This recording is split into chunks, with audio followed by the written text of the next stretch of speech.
మరొక రకంగా వ్యక్తపరచడం, అదేవిధంగా రెండు తెలుగు రాష్ట్రాల్లో కూడా అనేక జిల్లా కేంద్రాల్లో, పట్టణాల్లో, గ్రామాల్లో సైతం ఊరేగింపులు, సభలు, అనేక కార్యక్రమాల ద్వారా ఈ దారుణాన్ని ఖండించడం అనేది జరిగింది. చర్చకు వచ్చినప్పుడు ఎవరైనా కొట్టడం అనేది మనుషులు ఎవరైనా ఖండించాల్సిన విషయం. దానికి మతం అక్కర్లేదు, సిద్ధాంతం అక్కర్లేదు, ఆయనేం మాట్లాడుతున్నాడు, ఈయనేం మాట్లాడుతున్నాడు, అది కూడా అక్కర్లేదు. ఎందుకంటే ఎవరు ఏం మాట్లాడినా సరే దాన్ని వినగలిగే సహనము ఆ చర్చలో దాన్ని చర్చించి వాద ప్రతివాదాలు చేసుకోవడానికే ఈ డిబేట్లు జరుగుతాయి. కానీ అదేమి కుస్తీ పట్టుకునేటువంటి గోదా కాదు. కానీ ఈ విషయం పైన ఒక దాడి జరిగినప్పుడు నేనైతే నా శత్రువులు, నేను అంగీకరించలేనటువంటి విద్వేషపూరితమైన వాదనలు చెప్పేటువంటి వాళ్ళు, మతోన్మాదులు లేదా అసమానత్వాన్ని కోరుకునే వాళ్ళు ఎవరైనా కూడా వాళ్ళ వాదన వినిపిస్తుంటే వాళ్ళని ఎవరైనా కొట్టుంటే నేను ఖచ్చితంగా ఖండిస్తానని చెప్తున్నాను. ఎందుకంటే ఎవరిని కొట్టడం అనేది అది వాదనల బలహీనతకి చిహ్నం అవుతుంది తప్పితే వాద పట్టింపుకి చిహ్నం కాదు. ఈరోజు నన్ను కొట్టడం అనేది జరిగిన తర్వాత, ఖండించిన తర్వాత కొన్ని ఆశ్చర్యకరమైనటువంటి స్వరాలు ప్రారంభమైనాయి. మొదట కొందరు కొట్టడం కాదు, చంపేయాల్సింది, ముక్కలుగా చంపేయాల్సింది, లేకపోతే చాలా దూషణలు, చాలా మనం ఇక్కడ సభ్య సమాజంలో మాట్లాడుకునేటువంటి బూతు మాటలతో ఆ మనిషికి ఇటువంటి శిక్ష పడాలి, అటువంటి శిక్ష పడాలి అని నా గురించి నిందించడం జరుగుతుంది. కొట్టిన అతనికి చిన్న సెక్షన్స్ పెట్టారు, స్టేషన్ బెయిల్ వచ్చింది. బెయిల్ రాగానే కొందరు వచ్చి సన్మానం కూడా చేశారు. ఇది మనం సభ్య సమాజంలో ఉన్నామా, నాగరిక సమాజంలో ఉన్నామా తెలియని పరిస్థితి. ఆయనని అరెస్ట్ చేయడానికి కూడా మనం చాలా ఉద్యమాలు చేయవలసి వచ్చింది. ప్రెస్ మీట్లు, అఖిల ప్రజా సంఘాల సమావేశాలు అనేకం జరిగినాయి. కానీ అతనిని అరెస్ట్ చేయడంలో జరిగినటువంటి తాత్సారం ఫలితంగా ఆయన చాలా చోట్ల మీడియాలో అరెస్ట్ కాకుండానే చాలా ఇంటర్వ్యూలకి వెళ్ళాడు. ఆ ఇంటర్వ్యూలు చేసిన పెద్ద మనుషుల సమక్షంలోనే నేను కొట్టాల్సింది కాదు, పొరపాటుని కొట్టాను, ఇంకా చంపేయాల్సింది లేదా ఇంకెక్కడైనా చంపాల్సిందని చెప్పడం, అలాంటి మాటలు మాట్లాడడం. ఇంకొందరు అయితే ఏమయ్యా కెమెరా ముందు ఎందుకు కొట్టావయ్యా, కొంచెం ఇంటికి వెళ్ళి కొడితే బాగుండేది కదా, ఆఫీస్కి వెళ్ళి కొడితే బాగుండేది కదా అని చాలా నీచమైన, నికృష్టమైనటువంటి, అసలు ఎందుకు ఇలా మాట్లాడుతున్నారో తెలియదు. కొంతమంది ఆయన సమక్షంలో ఆయన లేనప్పుడు కూడా వీడియోలు పెట్టి రమణమూర్తిని కొట్టాలంటే మార్గాలను కూడా సూచించారు, ప్రోత్సహించారు, కొట్టాల్సింది తప్పు లేదన్నారు. ఇంతేకాకుండా ఆ రోజు నుంచి మొదలుకొని నా పైన ఎక్కడెక్కడి నిందలు కూడా నా పైన వేస్తున్నారు. నాకు అర్థమైనటువంటి నిందల్ని కొన్ని మీ దృష్టికి తీసుకొస్తాను. ఈ నిందలు సమంజసమా, సబబా కాదా అనేటువంటి వాటికి నేను నా జవాబు చెప్తాను. తర్వాత జవాబు చెప్పేటువంటి అవకాశం ఉంటుందో లేదో కూడా నాకు తెలియదు. ఎందుకంటే రోజు ప్రతి గంట కూడా నేను ఫోన్స్ రిసీవ్ చేసుకుంటున్నాను. కొట్టేస్తాం, చంపేస్తాం అనేటువంటి కాల్స్ని బయట కూడా పోస్టులు పెడుతూ ఉన్నారు. అంచేత నాకున్న ఈ సమయంలోనే నేను నా అభిప్రాయాల్ని చెప్పాలని అనుకుంటున్నాను.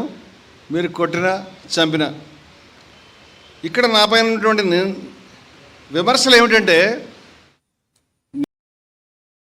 నేను మిస్ అయిన అంటే ఇక్కడ ఉన్న వాళ్ళు సూచిస్తే కూడా నేను రాసుకుని దానికి జవాబు చెప్పే ప్రయత్నం చేస్తాను. ఈ ఇంటర్వ్యూ లేదా క్షమించాలి, ఈ యొక్క పత్రికా సమావేశం, ఈ వివరణ కొంచెం సుదీర్ఘంగా ఉంటుంది. రాముడి మీద, కృష్ణుడి మీద ఈయన దూషణలు చేశాడు, నిందించాడు అనేటువంటిది ఒక విమర్శ. ఈయన వేషం అంతా కూడా మోసమే, ఈయన వేషం వేసుకొచ్చాడు, ఈయన హిందూ వ్యతిరేకి, ఈయన దేశ వ్యతిరేకి, ఈయనకి 2 ముఖాలు ఉన్నాయి, ఈయన పైన అనేక కేసులున్నాయి, చాలా క్రిమినల్, దుర్మార్గుడు అనేటువంటి క్లుప్తంగా ఉన్నవి. మరి ఏదైనా ఉంటే నేను దానికి జవాబు చెప్పడానికి ప్రయత్నం చేస్తాను. మధ్యలో చెప్పినా కూడా జవాబు చెప్పడానికి ప్రయత్నం చేస్తాను. ఇక్కడ ఈ అంశాలకు జవాబు చెప్పడానికి నేను ప్రయత్నం చేద్దామని అనుకుంటున్నాను.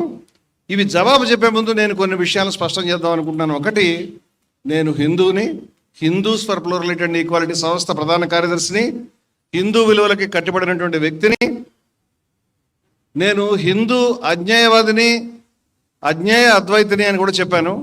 అద్వైతం పట్ల మొగ్గు ఉన్న వ్యక్తిని అని. అదేవిధంగా అనేక హిందూ కార్యక్రమాలు నిర్వహించిన వ్యక్తిని. నా రికార్డు చాలా సుదీర్ఘమైనది, చాలా క్లియర్ అయినటువంటిది. విజయ విహారం పత్రిక ప్రారంభం నుంచి కూడా నేను హిందూ పెద్దల గురించి, హిందూ అంశాల గురించి సుదీర్ఘంగా నేను రాసినవాడిని. ఈరోజు రమణమూర్తి వేషం తిప్పాడు, మోసం చేశాడు, అబౌటర్ని అయ్యాడు, అంతకుముందు వేరు ఇప్పుడు వేరు అనుకుని చాలామంది అని కూడా నాకు ఆశ్చర్యం కలిగిస్తుంది. నేనేమి అబౌటర్ని కాలేదు, ఇప్పుడు ఎలా ఉన్నాను అప్పుడు అలాగే ఉన్నాను. ఈ విషయాలు చెప్తూ కొన్ని విషయాలు సంక్లిష్టంగా ఉన్నాయి. ప్రాబ్లం ఏంటంటే ప్రజల్ని మిస్లీడ్ చేయడానికి సరిపడినటువంటి మామూలు జనరలైజేషన్. సరే, ఎవరు అర్థం చేసుకోకుండా ఎవరు అర్థం చేసుకున్న విజ్ఞులు అర్థం చేసుకుంటారు కాబట్టి చాలా ఇంట్రికేట్గా, అంటే చిక్కుగా, సంక్లిష్టంగా ఉన్నటువంటి ఈ తాత్వికమైనటువంటి ప్రతిపాదనలనండి లేకపోతే విషయాలనండి నేను ఇదే విధంగా మీ ముందు ప్రజెంట్ చేయడానికి ప్రయత్నం చేస్తాను. తప్పదు నాకు. నేను ఒక విషయం చెప్తున్నాను. హిందూ మతం యొక్క నిర్వచనానికి సంబంధించి హిందూ మతం అనేది బహుళమైన అనేక స్రవంతులున్న మతము అని మేము చెప్తూ ఉన్నాం. ఇది బయట మతాలు లాంటిది కాదు అని. ఇప్పుడు కాదు, ఈ నేను చెప్తున్న ఏ మాట ఇవాళ చెప్తున్నది కాదు మీ గురించి. ఎప్పటి నుంచి చెప్తున్న విషయాలు ఇవన్నీ కూడా. మరొకసారి పునశ్చరణగా కొన్ని ప్రతిపాదనలు చెప్తాను. హిందూ మతంలో అందరూ ఒప్పుకునే వాదం కానీ, ఒక పుస్తకం కానీ, ఒకే ఒక దేవుడు కానీ, ఒకే ఒక ప్రాఫెట్ అంటే ప్రవక్త కానీ ఎవరూ లేరు. అందరూ అంగీకరించే విషయాలు లేవు. కానీ అందరూ అంగీకరించే అన్ని స్రవంతులకి సామాన్యమైనటువంటి కొన్ని విలువలు ఉన్నాయి అని చెప్పాను నేను. ఈ విలువలు ద్వేషరాహిత్యము, సమానత్వము, కరుణ, నిర్మోహత్వం అని చాలా పెద్ద జాబితాని మేము ఇచ్చాం. అన్ని హిందూ స్రవంతులు దీనికి కట్టుబడి ఉన్నాయి. హిందూ మతం వేదం మీద ఆధారపడింది మాత్రమే కాదు, అవైదిక సాంప్రదాయాలు ఉన్నాయి. వైదిక సాంప్రదాయాల ఇంకా ఎన్నెన్నో మహోన్నతమైన సాంప్రదాయాల యొక్క అపూర్వమైన సంగమం మా ధర్మం అని చెప్పాం మేము. అంచేత హిందూ మతం నుంచి విలువలను తొలగిస్తే, జ్ఞానం తొలగిస్తే హిందూ మతం కాదు అది. ఇప్పుడు నేను ముందుకొచ్చి చెప్తున్నాను. స్థూలంగా చెప్పాలంటే నేను పురాణాల కేంద్రితమైనటువంటి లేదా శ్రీరాముని కేంద్రితమైనటువంటి హిందూ మతాన్ని గురించి మాట్లాడడం లేదు. నేను ఉపనిషత్తుల కేంద్రితమైనటువంటి ఉపనిషత్ సెంటర్డ్ హిందూయిజం గురించి నేను మాట్లాడుతున్నాను.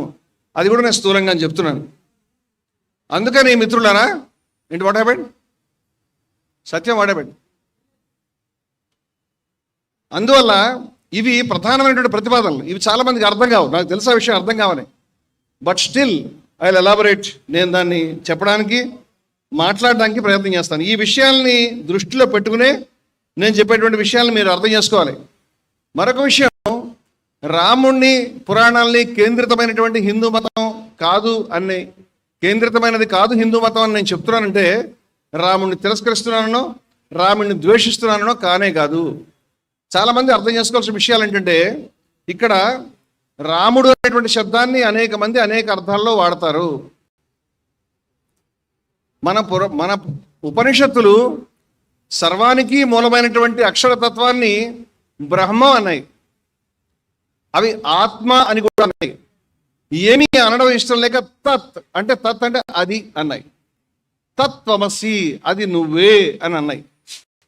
అంచేత బ్రహ్మము, ఆత్మ, తత్ ఇలాంటి శబ్దాలు సూచిస్తున్నటువంటిది ఒకే ఒక అక్షరతత్వాన్ని. చాలామంది పెద్దలు రామశబ్దాన్ని కూడా అలా వాడారనే మీ దృష్టికి తీసుకొస్తున్నాను. రాముడు అంటే చరాచర సృష్టికి ఆధారభూతమైనటువంటి అక్షరతత్వము. రాముడు అంటే చరాచర సృష్టికి ఆధారభూతమైనటువంటి పరమతత్వము అనేటువంటి భావనతో బ్రహ్మం అనేటువంటి